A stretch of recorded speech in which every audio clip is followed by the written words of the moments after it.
Warahmatullahi wabarakatuh. Alhamdulillah wa syukurillah kita masih tetap bisa bertemu kembali. Mengapa kalimat alhamdulillah wa syukurillah ini penting saya ucapkan? Karena tadi pagi pukul 3.30, jadi sebelum waktu sholat subuh, admin Hersubeno Point memberi laporan bahwa akun Hersubeno Point itu tidak bisa dibuka.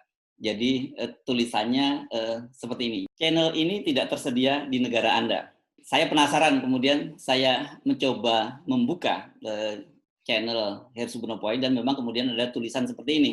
This channel is no longer available. Unsubscribe if you like to remove it. Jadi kelihatannya memang ada yang mencoba merasa terganggu dengan channel ini. Kenapa? Karena sejak awal saya memang agak bingung dengan pemberitahuan dari YouTube.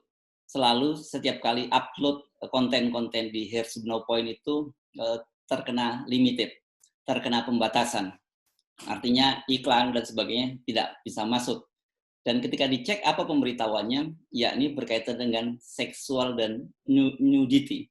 Jadi berkaitan dengan seks dan konten-konten bergambar porno alias telanjang. Ini tentu agak lucu gitu. Kenapa? Karena konten ini memang tidak dimaksudkan untuk konten esek-esek semacam itu. Konten ini adalah konten portal berita, Forum News Network, dan kemudian isinya berbagai ulasan masalah sosial, politik, dan budaya. Tapi jujur saja, konten politiknya itu memang jauh lebih dominan. Ini tentu saya berkaitan dengan background saya sebagai seorang jurnalis yang cukup lama berkecimpung di dunia politik dan kemudian juga pertahanan dan keamanan. Jadi lebih banyak konten-kontennya berkaitan menyoroti masalah-masalah politik. Mulai membahas masalah TNI, polisi, lembaga DPR, lembaga kepresidenan, dan sebagainya.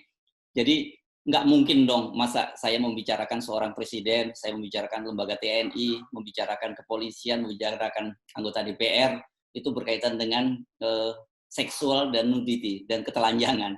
Nggak mungkin, kecuali kalau memang ada kasus seorang anggota DPR yang terlibat dalam kasus esek-esek atau ada seorang menteri dalam kasus esek-esek. Tapi tentu saya tidak akan pada poin mengeksploitasi dari ketelanjangan mereka, tapi saya tentu lebih melihat dari angle politiknya. Nah, tetapi kalau kemudian saya telusuri, Anda semua masih tetap bisa menonton channel saya. Anda masih bisa like, memberi komen, kemudian share dan subscribe channel saya. Jadi ini agak menarik kasusnya. Tadinya saya menduga bahwa orang di Indonesia tidak lagi bisa mengakses akun ini. Orang bisa menggunakan VPN seperti yang terjadi pada channelnya Front TV milik Front Pembela Islam. Tetapi khusus untuk channel saya ini ternyata orang masih tetap bisa mengakses dari Indonesia tanpa menggunakan VPN, tanpa pindah lokasi negara. Jadi artinya ini memang hanya sekedar diblok. Mungkin dampaknya pada sisi algoritma. Mengapa? Kemudian karena orang kalau sengaja men-search akun saya, dia tidak akan ketemu yang muncul tadi itu berupa pemberitahuan bahwa channel ini sudah tidak tersedia. Jadi targetnya memang si penyerang ini, satu, dari sisi algoritma saya tidak bisa dicari, dan kedua tentu orang bisa rame-rame unsubscribe channel ini. Mengapa? Karena memang disebutkan bahwa itu tidak tersedia lagi. Jadi please pada Anda viewer dari Hersubeno Point untuk tetap like, komen, kemudian nyalakan lonceng notifikasi supaya Anda tetap mendapat pemberitahuan setiap kali ada konten-konten yang baru. Pagi ini saya sementara belum bisa membuat konten perkembangan dari aksi unjuk rasa 18-12 kemarin. Karena saya masih fokus pada soal-soal teknis mengapa kemudian akun ini diserang. Tapi kabar baiknya seperti itu tadi, dan saya pagi ini mencoba membuat upload ini. Saya ingin memberikan klarifikasi mengapa akun-akun seperti ini penting untuk tetap Anda dukung. Karena bagaimanapun sebagai seorang jurnalis, saya berkewajiban untuk tetap menyuarakan suara-suara kritis terhadap pemerintah. Memang tugas jurnalis itu seperti itu. Dalam demokrasi kan jurnalis atau media itu disebut sebagai salah satu fitur terpenting dari kebebasan berdemokrasi. Kalau kemudian kita tidak bebas lagi dalam demokrasi, kalau kita tidak lagi bebas untuk menyuarakan kebebasan pers, maka itu adalah indikator sebuah negara sudah tidak lagi demokratis. Kita baru saja belum lama ini mengetahui sama-sama dan kemudian banyak juga yang meratapi karena tayangan Indonesian Lawyer Corps dari TV One yang selama ini banyak menyuarakan suara-suara kritis tetapi cukup berimbang, kemudian dimati surikan atau dicuti lamakan dari TV One. Nah, kemudian kalau sekarang ada suara-suara kritis yang muncul di media sosial juga coba dibungkam dengan cara-cara memblok atau memberikan laporan tertentu kepada YouTube, ini tentu saja merupakan kabar semakin memburuknya demokrasi di Indonesia.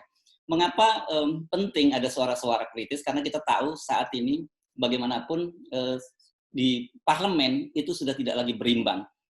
Suara pendukung pemerintah sangat dominan, partai-partai pendukung pemerintah sangat dominan, sementara suara-suara oposisi itu hanya diwakili oleh PKS dan Demokrat.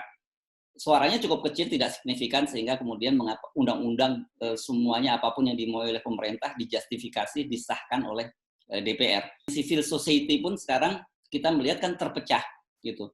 Kelompok-kelompok yang mendukung pemerintah rupanya sekarang melihat sesuatu yang tidak tepat, mereka juga tetap diam. Kenapa? Karena bias posisinya. Misalnya dalam kasus 6 orang laskar FPI. Dan mereka, karena mereka sentimen pada FPI, kemudian mereka tidak bersuara bahwa ini persoalan kemanusiaan, bukan hanya persoalan kemudian Anda suka atau tidak suka kepada FPI.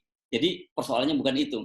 Sementara kalau kemudian media-media mainstream juga karena ada kepentingan dari para pemilik modal, kepentingan politik dari pemilik media, juga tidak bersuara kritis, di mana saluran suara kritis itu akan muncul. Karena itu akun-akun seperti ini, akun seperti Hersu Benopoin, Rocky Gerung channel yang juga saya kelola, atau akun Said Didu, Manusia Merdeka dan sebagainya, penting untuk terus disupport. Jadi please bantu saya, bantu kami, bantu Indonesia untuk tetap mengawal demokrasi dengan subscribe dan kemudian share, like, notifikasi akun-akun yang sifatnya kritis. Orang kemudian bertanya, kelihatannya akun ini atau channel ini tidak cukup berimbang karena selalu sifatnya kritis kepada pemerintah. Saya ingin memberikan penjelasan bahwa media itu memang harus bersifat kritis terhadap pemerintah. Kalau kemudian mereka kritis terhadap pemerintah, itu sifatnya adalah bersifat advokasi. Jadi kesannya ketika bersifat advokasi itu memang memihak, dan media itu memihak pada kepentingan publik, bukan kepada kepentingan golongan, apalagi kepada kepentingan pemerintah. Itu saja pemberitahuan dari saya. Mudah-mudahan blokade terhadap Hersu Benopoin ini tidak terus berlangsung, dan saya mengepil kepada para pelaku pemblokadean ini untuk segera menghentikan aksi-aksi Anda, karena dampaknya dalam jangka panjang ini sebenarnya buruk buat masa depan Indonesia. Kita sepakat pada reformasi tahun 98 dulu untuk menjadikan Indonesia jauh lebih baik, negara yang demokratis, maju, yang nyaman didiami oleh semua kelompok dan berbagai golongan tanpa memandang latar belakang politik, agama, suku, ras, dan sebagainya. Saya Hirsun Arif, sampai jumpa. Assalamualaikum warahmatullahi wabarakatuh.